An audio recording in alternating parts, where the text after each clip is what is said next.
Alright, now that we have the fuel tank installed, there's the fuel tank, and of course I've got foam all the way around it, back in there. I had to build an extra shelf because the Dubrow tank is a little bit shorter than the Hayes tank I was using, and then secure it down with a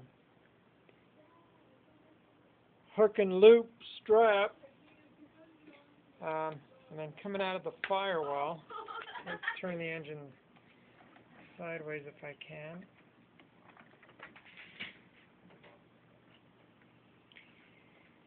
So that's coming out of the firewall.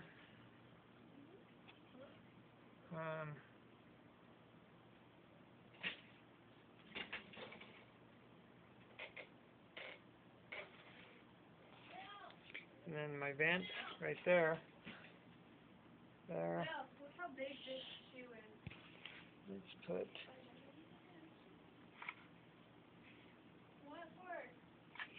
put the cowl on. Just kind of give you an idea. What I'll do is I'll put hose through this, mount the cowl. Alright.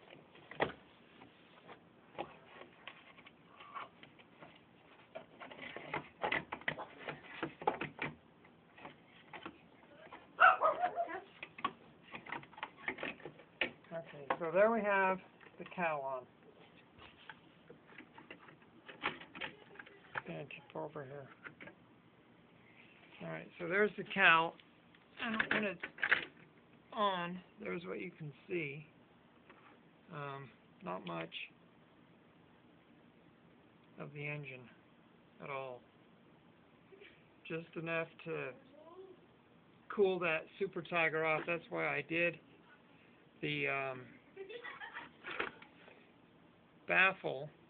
The radial baffle is so that the airflow won't go anywhere inside the cowl other than right over the head of the engine, and that way it'll keep it cool. So what it'll look like is like this. Let's put the fuel dot in.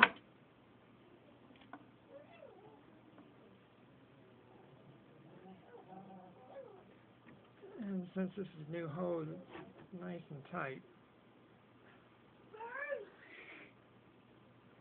And then we'll just slide it in.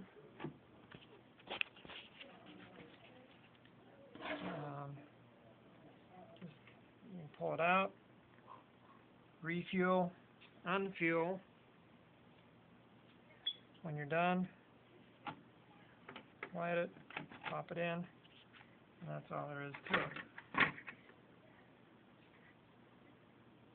Good look.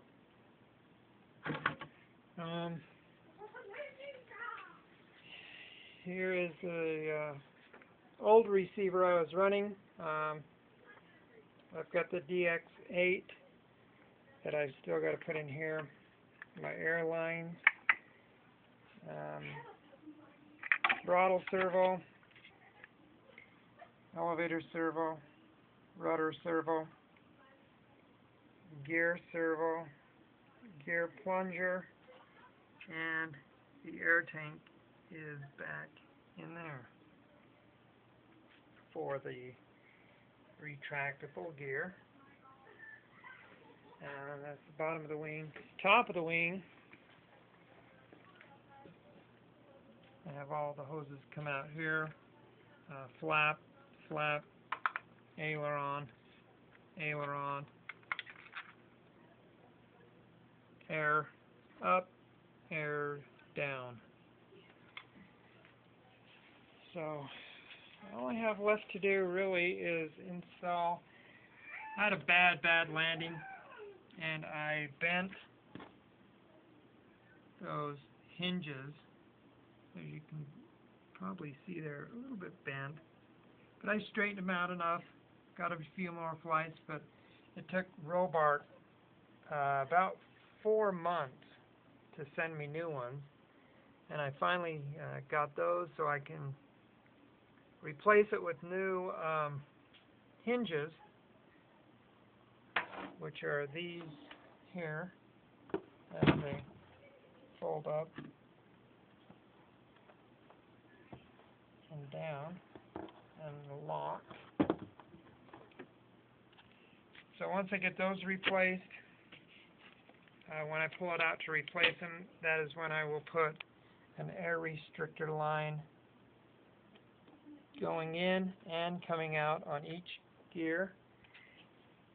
That way the gear doesn't slap up. Flaps, of course, the flaps work. There's a kind of a side view of flaps down. So, but there is the finished tank installation. Of course, looking at the bottom of the plane, I have access to, when I fill it, I can just grab this, unplug it, and that will act as my overflow. So I'll know when the tank is full. And that's all there is to it, ladies and gentlemen of the court. But we're moving up to 2.4 gigahertz with the DX8. Let's flip the plane over real quick. It's been forever since I've seen the old cockpit. One thing I did add was the black. Put the black on top. The flat black. It's dusty. It's been sitting all winter long. So there's kind of a slap a quick prop on it. And a prop hub. So there's kind of a little finished look. And the fuel dot will be right there. Nice, easy access. Grab it. Pop it out. And what do you know? I can refuel right there. Easy peasy lemon squeezy. And get a little look inside the cockpit.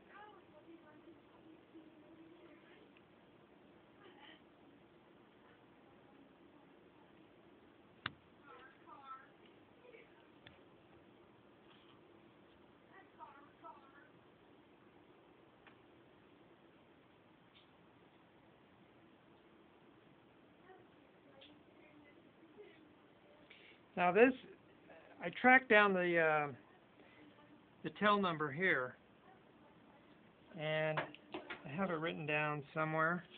This, the markings on this particular Corsair was flown in the summer of 1953. The T on the tail and on the top of the wing was assigned to CVG-1. This particular F4U-5 flew off of the USS Franklin D. Roosevelt, like I said, in the summer of 1953. And another T marking on the top of the wing. George Bush flew plane number 409, I think it was, or right around there. But this was the same squadron as George Bush, Senior George Bush. So kind of cool little fun fact. So thanks for watching. Appreciate it.